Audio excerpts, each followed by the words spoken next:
मैंने खुद इनको फोन किया और उन्होंने सम्राट जी के लिए अपना सीट खाली करने का काम किया। तारापुर वालों, आपको तो बना बनाया उप मुख्यमंत्री दे दिया है। मुंगेर को उत्तर बिहार के साथ जोड़ने का 70 साल का सपना पूरा कर दिया है। नमस्कार, आप लाइव सिटीज देख रहे हैं। मैं हूं आपके साथ काव्या। बिहार विधानसभा चुनाव को लेकर एनडीए के बड़े और दिग्गज नेता जो हैं वो बिहार पहुंच रहे हैं। एक तरफ जहां प्रधानमंत्री नरेंद्र मोदी ने मुजफ्फरपुर के मोतीपुर और छपरा में जनसभाएं की हैं, तो वहीं गृह मंत्री अमित शाह भी बैक टू बैक जनसभा कर रहे हैं। सबसे पहले लखीसराय में उन्होंने विजय सिन्हा के लिए वोट की अपील की है, तो वहीं अब अमित शाह जो है वो मुंगेर जिले के तारापुर पहुंचे हुए हैं, जहां के प्रत्याशी हैं सम्राट चौधरी। मंच से बड़ा ऐलान कर दिया है और कहा है कि मेरे एक फोन कॉल के बाद ये सीट खाली हुई सम्राट चौधरी के लिए। आप खुद अमित शाह को सुनिए कि वो क्या कुछ कह रहे हैं। राजकीय सम्मान के साथ मनाने का काम किया है। राजकीय सम्मान। आज मैं वो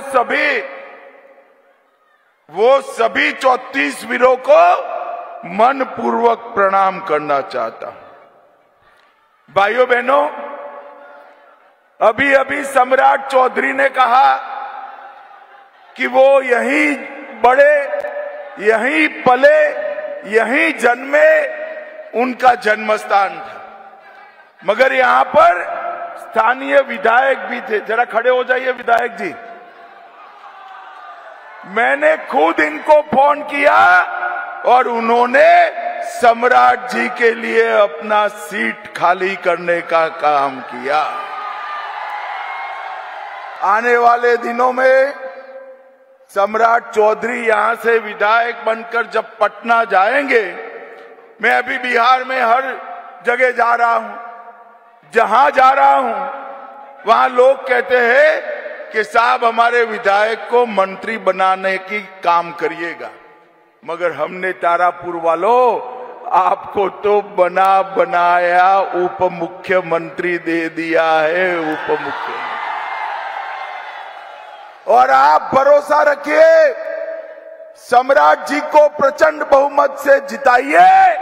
मोदी जी सम्राट जी को बड़ा आदमी बनाएंगे, बड़ा आदमी बनाएंगे।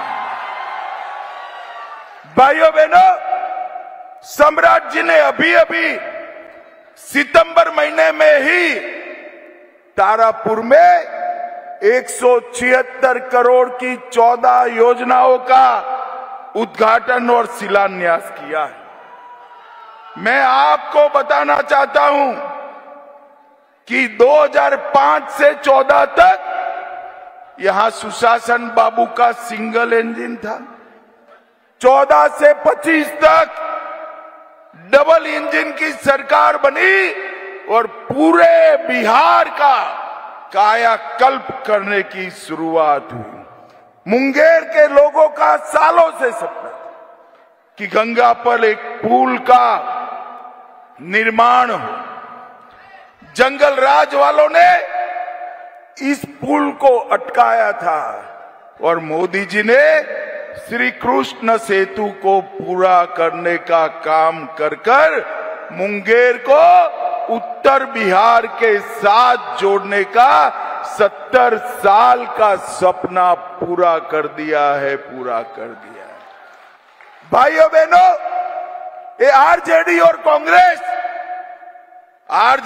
कांग्रेस विकास के काम नहीं कर सकते। आरजेडी वाले नए चेहरे के साथ, नए कपड़े के साथ जंगल राज को लेकर आए।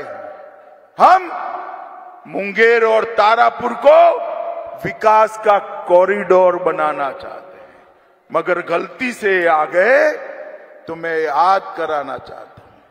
मैं पूछना चाहता हूं, लालू जी के शासन में जो हुआ था, एक के बाद एक पूछूंगा, आप बोलना लालू जी का नाम देकर।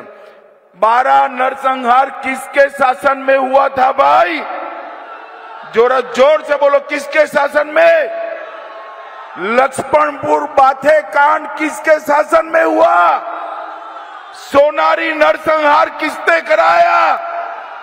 शंकर बिगहा कांड किसने कराया? बथानी टोला नरसंहार किसने कराया? और मियापुर का नरसंहार किसने कराया?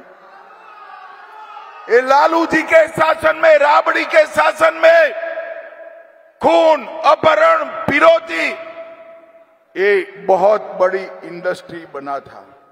अकेले 92 से 2004 तक बिहार में अपहरण के 32,000 से ज्यादा मामले बने थे और नीतीश बाबू ने यहां पर जंगल राज को समाप्त करने का काम किया है। और भाइयों बहनों, ये मुंगेर की धरती प्रभु श्री राम और माता सीता से जुड़ी। हमने निर्णय किया है कि मुंगेर जिले की इस धरती को रामायण सर्किट के साथ जोड़ने का काम भारतीय जनता पार्टी करेगी। मुझे बताओ तारापुर वालों, अयोध्या में राम मंदिर बनना चाहिए था या नहीं बनना चाहिए था?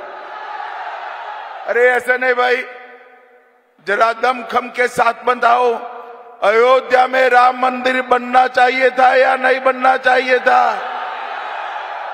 बाबर ने 550 साल पहले प्रभु श्री राम का मंदिर तोड़ा था। पहले मुगलों ने अटकाया, फिर अंग्रेजों ने अटकाया और फिर कांग्रेस और लालू ने अटकाया, मगर उनका टाइम हो गया समाप्त। 2019 में मोदी जी दूसरी बार प्रधानमंत्री बने।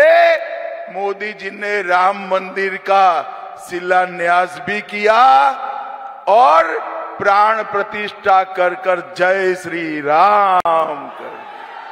तो आपने गृह मंत्री अमित शाह को सुना एक तरफ, जहां उन्होंने बताया है कि तारापुर सीट जो है वो कैसे खाली किया गया, कैसे सम्राट चौधरी को वहां का प्रत्याशी बनाया गया। आपको मालूम है कि तारापुर सीट जो है वो जेडीयू की सिटिंग सीट थी और उसे अब बीजेपी से अब सम्राट चौधरी उस सीट से चुनाव लड़ रहे हैं। और साथ ही अमित शाह का ये कहना था कि आप सम्राट चौधरी को जिताकर भेजिए, प्रधानमंत्री नरेंद्र मोदी इन्हें बहुत बड़ा आदमी बनाएंगे।